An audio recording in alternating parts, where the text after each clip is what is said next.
again, founder and CEO of Scale Up Growth Partners. Welcome to our Stories of Scaling Up series, where I chat with owners, managing directors, founders, and business leaders of scaling companies. It centers around their entrepreneurial journey so far and their aspirations for their companies going forward. So today I'm speaking to, and I apologize if I get the pronunciation wrong, Claudius Sithole. Is that right, Claudius? That's correct. Great. And Claudius is CEO of Eagle360 Consulting. So welcome.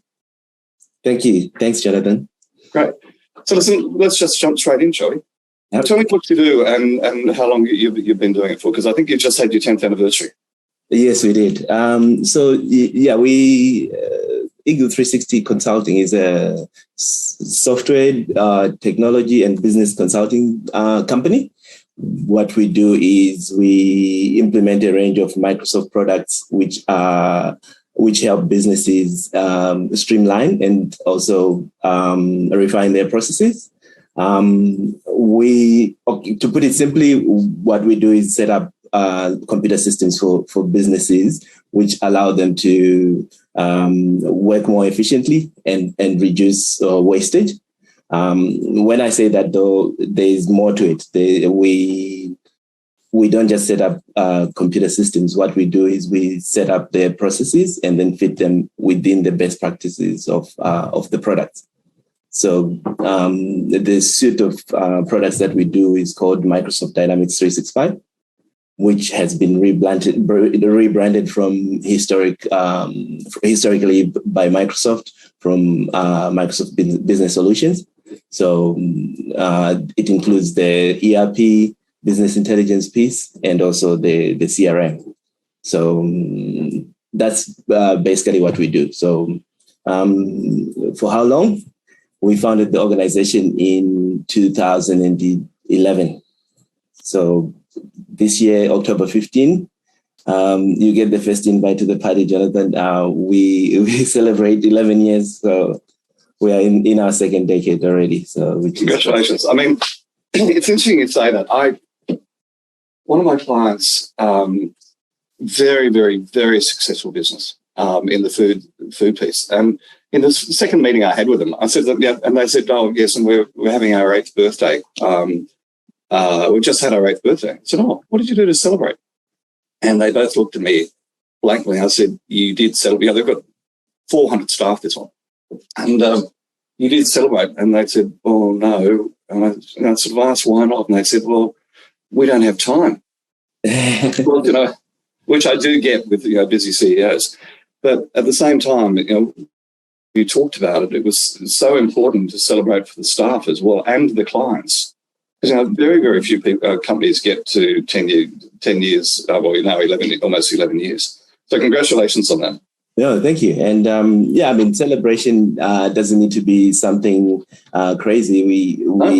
We can just have a glass of wine with the client or with our staff, or even just have a lunch and acknowledge what we've done over the years. And look, in the case of this client I was talking about, the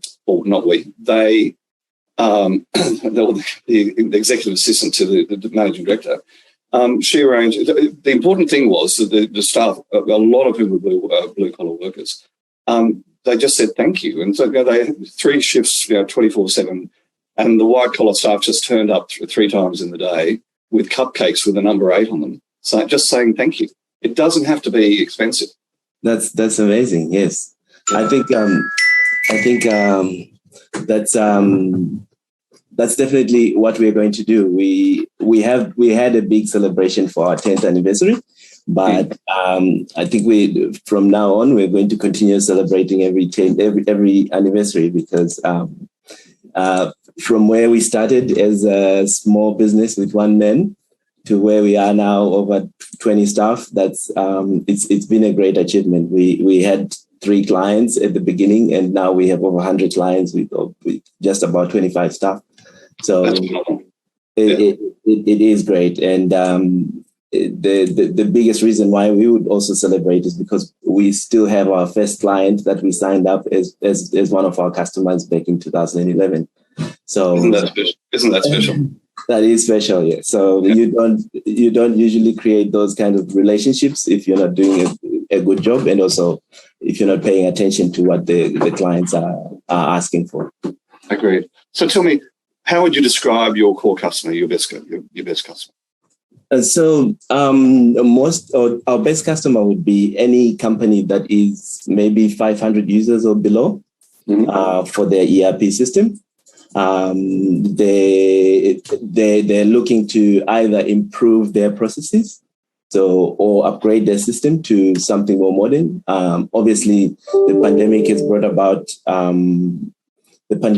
about the need for people to work from home, for example. So if they want to move to the cloud, Business Central, which is the main ERP that we do, is cloud-based, and the CRM as well, which is customer engagement, is cloud-based. So that gives, if a business is looking to move to the cloud in a more efficient way, with a system that allows them to have a clear view of their business from end to end, those are the kind of customer we're looking for.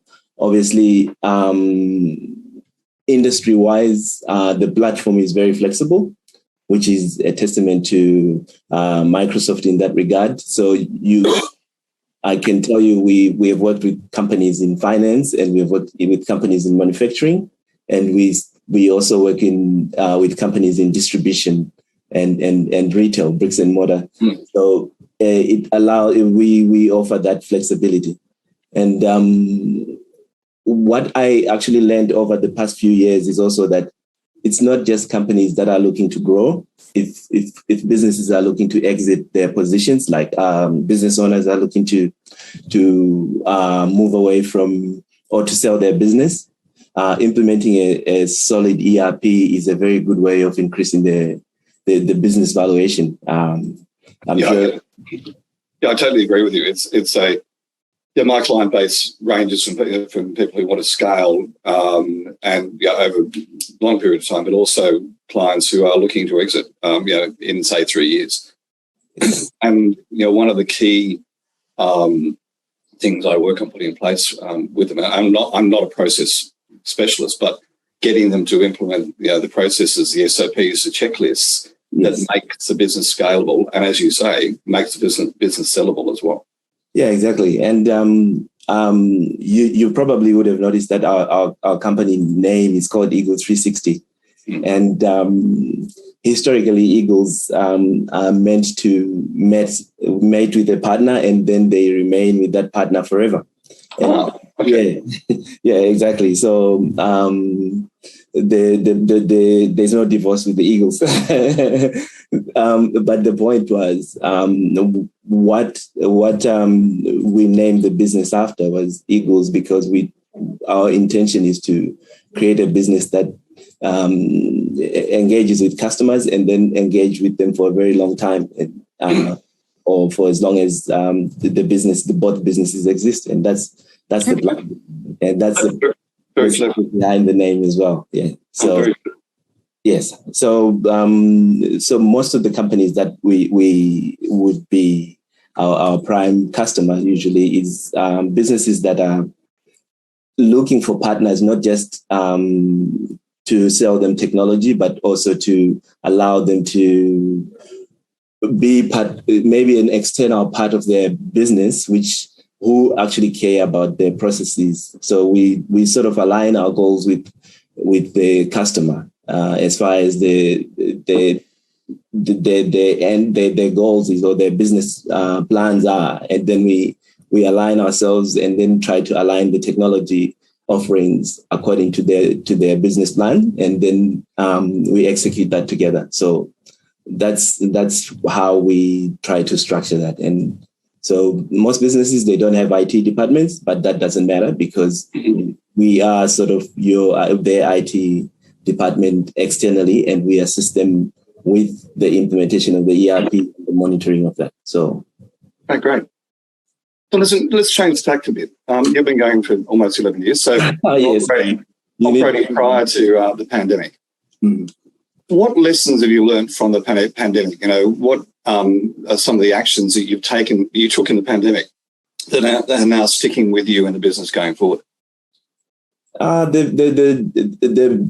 lessons were mostly that nothing is forever. That's one of the lessons. I mean, in terms of business, some of the retail businesses or hospitality businesses, they struggled and they closed over the pandemic. I think you should always be prepared for the worst case scenario. That's one of the big lessons. But also flexibility is one of the biggest learnings as well. We had never been in a situation where we could allow our staff to work from anywhere in the world.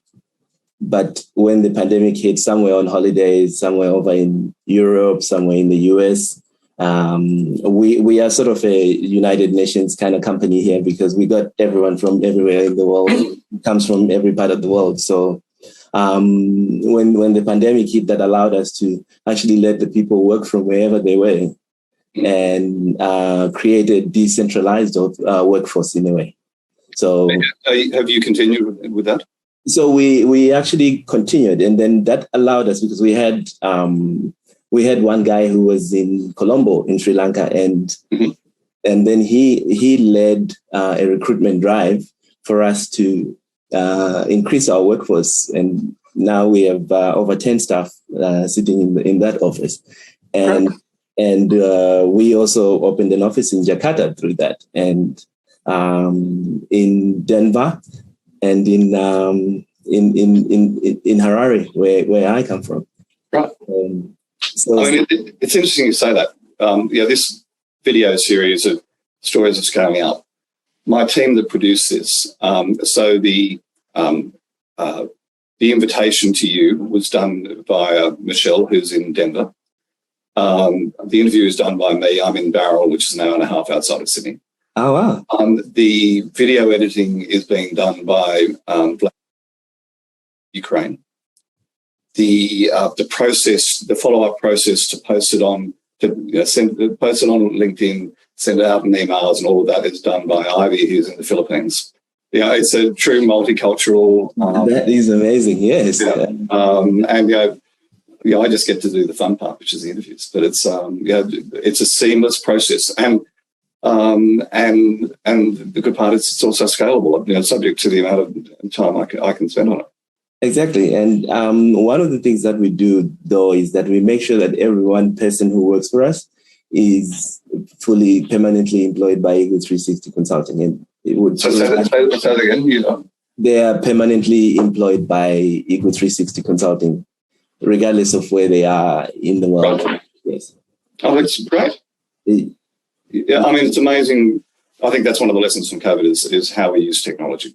Yes, how we use technology, and also just obviously being ready with your data to move and be able to be flexible to work from anywhere it's probably the greatest, especially for our customers as well.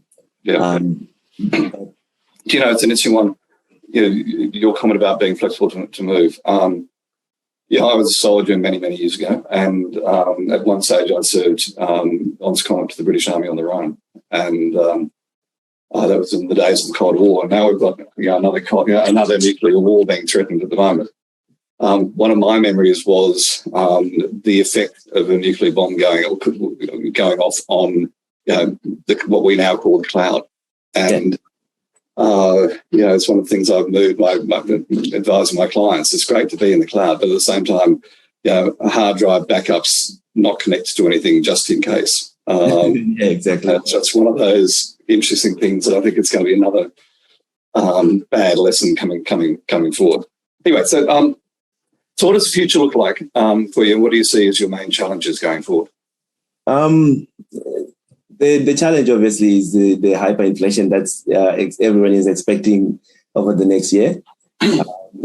I'm not sure if there's anyone who's going to be immune to that, but because our clients, in order for them to actually, or our prospective clients, are going to need to move to the cloud, streamline their processes, reduce wastage, moving towards a cloud-based ERP, which is backed by a strong partner like Microsoft, in terms is a no-brainer. I mean, if I was giving advice to any company, I would say, move your business to the cloud, try to streamline your processes, have a good view of your business, and use the intelligence tools that come with Power BI, with Microsoft Dynamics, and Dynamics CRM, and the integration with LinkedIn, which is all this the functionality that we provide. And we have seen many businesses grow from. We have a client who did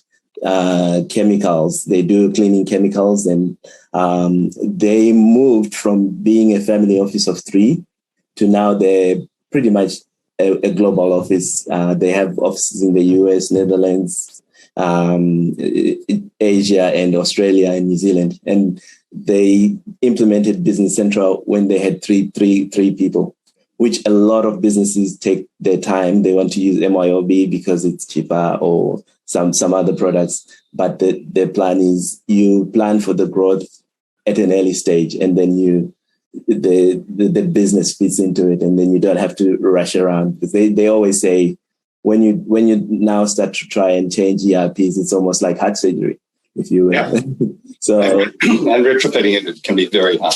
Yes. Yeah. So for us to come back to your question, for the future for us, it's we want to try and continue to grow and to distinguish ourselves through our services. So I remember reading a book, it's called 0 to 1. It's about startups.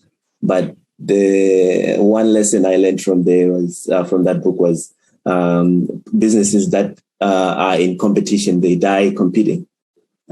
Whereas businesses that distinguish themselves, they survive. So in a way, what we want to try and do is become the Coca-Cola or the Google of our area in a way. So customers will refer to getting an ERP system as discussing with the Eagle or something in that line, because we want to be so good at what we're doing and better at it than most businesses that are in the same line.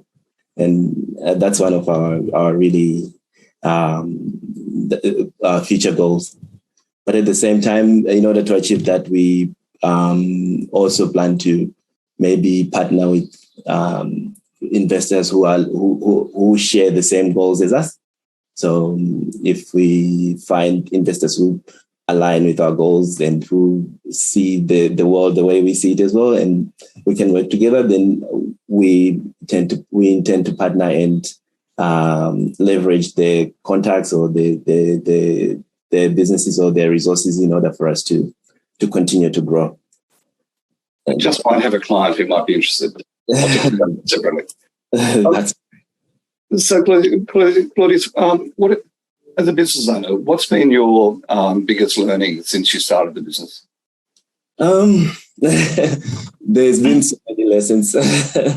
I think the biggest is that you, regardless of what happens in life, you trust your gut and you go for something, and you don't let the fear of striking out stop you from playing the game. If you to use a sports analogy, you fear of failure can't be the thing that stops you.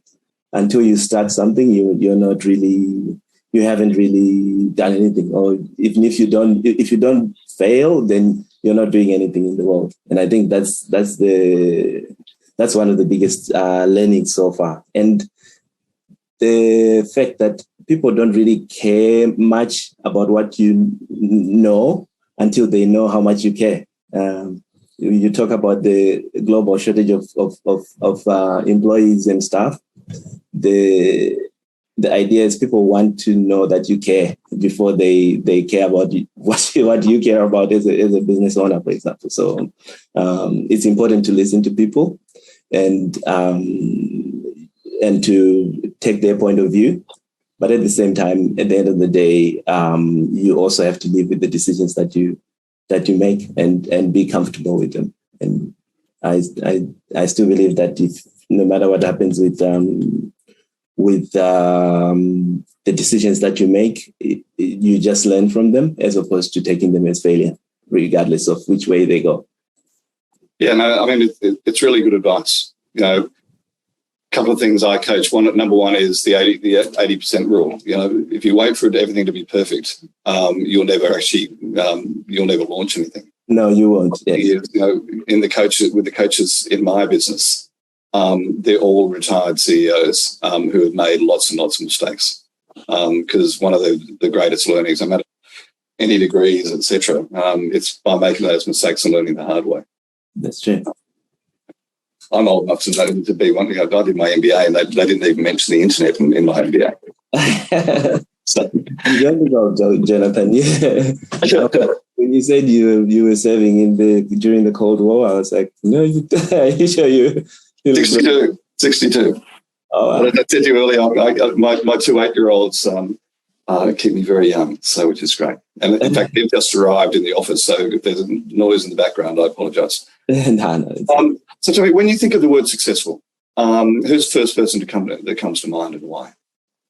I actually think I think about it a lot, but I don't know if you can wrap it into one and say just one person or one type of success. But in business, the first person that comes to my mind is Bill Gates. And the reason I started working with Microsoft products or wanted to work for Microsoft at the beginning was because of Bill Gates. And I was reading his book, Business at the Speed of Thought, maybe back in 2001. And he was talking about the mobile workforce, people carrying their mobiles in their pocket and wanting all the data in their pockets. And now we're talking about it and we're doing it, but he had already written about it back then. And he just inspired me to want to be associated with him and to work in the line that he was working in back then.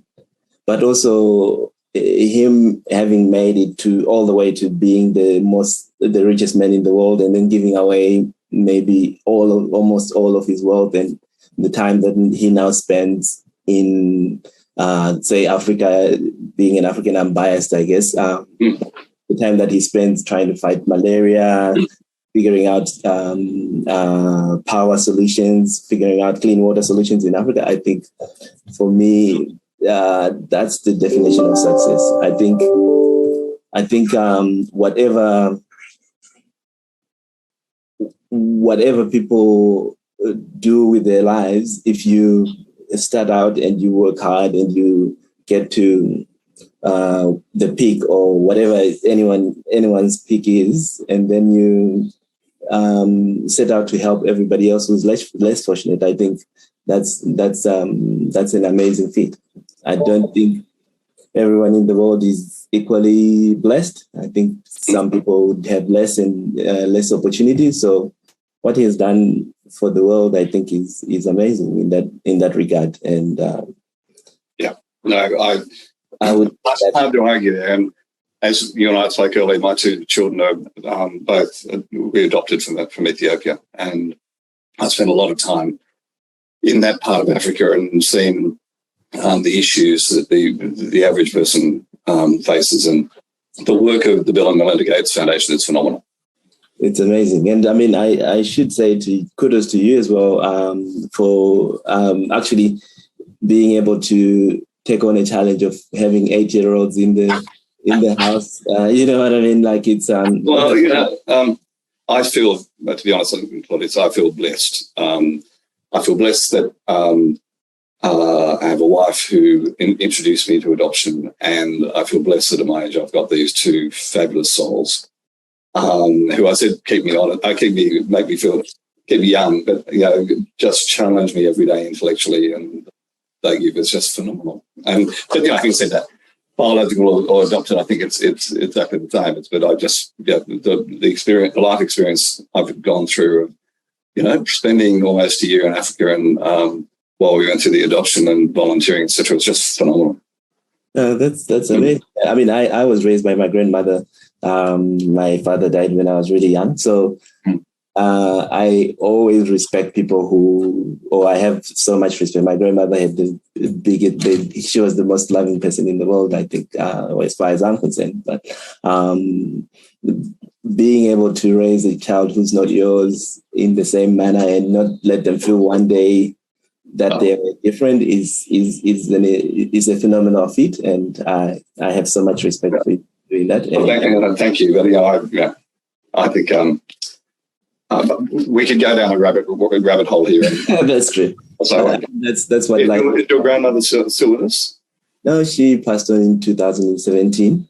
Oh, that's a pity, because she would love to hear you talking about her like this. I know. She knew, though. I think she was my best friend in so many respects as well. So it was she made me become the person that I am in terms of how I conduct myself in business or in my relationships with my friends and everybody around me. So in her memory then. Yeah, exactly. I think I owe everything that I am today to her. Yeah. Fabulous. Well, thank you for sharing that with us. No, thank you. Okay, so last two questions. Are you a reader? Top business books, podcasts, anything you recommend? I read. These days I read on the run, so I use Audible a lot. Yeah. Yeah, and I don't know. I'm a little biased, but I think the top business books that are always be on my top three, or at least my top three now, would be, the first one would always be Napoleon Hill's Think and Grow Rich. I don't know if you read that book, but it sort of changed the way I think, I guess. Yeah. But and many people will be biased by the fact that it says Think and Grow Rich, the title, but it's completely different from. You can read it in a month or in a few days or in a week, but you can study it for a whole lifetime. I still read it up to today. So yep. I would say that's one of my greatest, the greatest books that I've ever read. And then Shoe Dog. I don't know if you know Phil Knight. Yep. Nike. Yeah. Yes. Yes. The Phil Knight, I think, I think that developing a business from nothing, you quite enjoy and you sort of relate to certain experiences that he had as he was developing his business himself. So for me, that actually hit home when I read his book. Yep. And then an uncharacteristic or someone different, but there's a book that was written by 50 Cent and Robert Greene called The 50th Law. Oh. Yes. Yes. So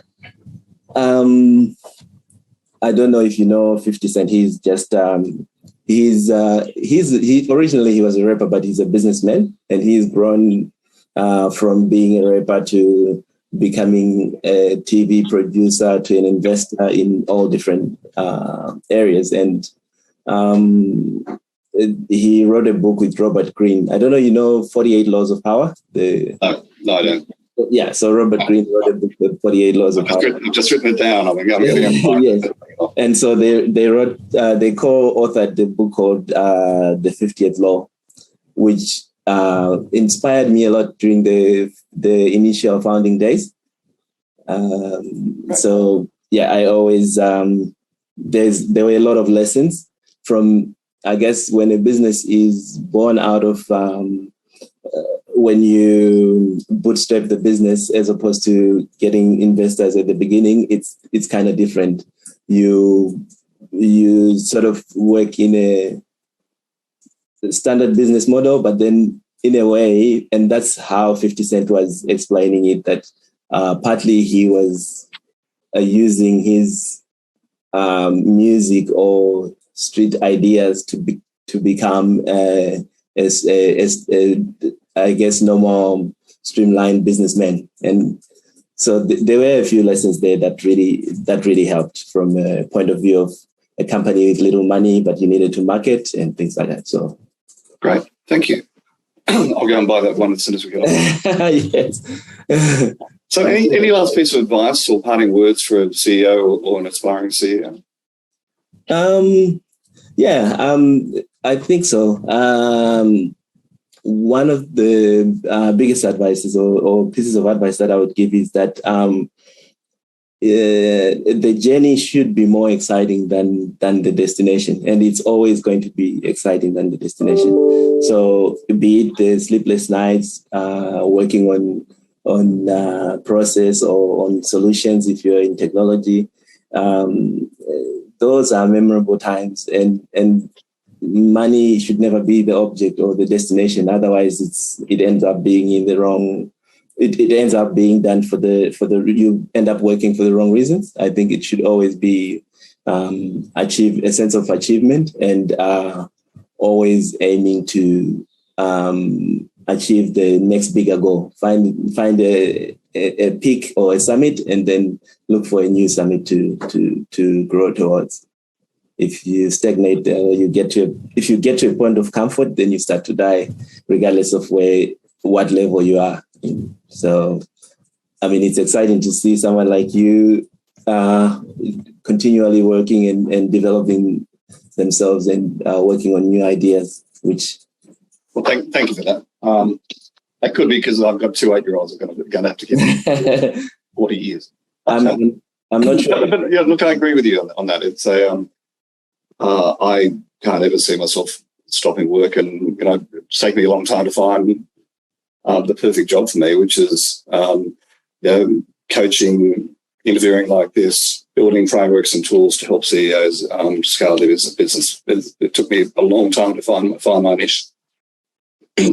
No, I mean, it's commendable. I mean, from where you were, and you were talking about when you were telling me about in the 80s and now, so it's many different versions of me on the way through. Yeah, exactly. And I think that's actually the other piece that I was going to say, that the important thing is to always try to evolve with the time and not just be the same, because obviously the world is continually changing, and change should be part of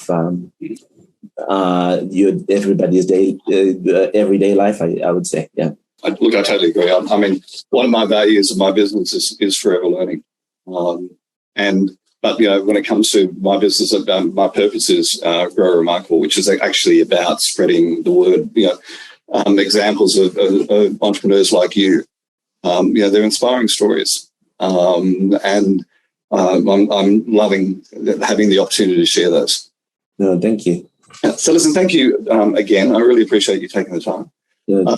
We'll share your contact details with the video when it's posted. So as I said earlier, one of the key accelerators of growth in my mind in businesses is actually getting in place the processes and checklists and SOPs to scale the business. And what you're doing, Claudius, is a key part of that. So I'm sure that people will get in contact with you.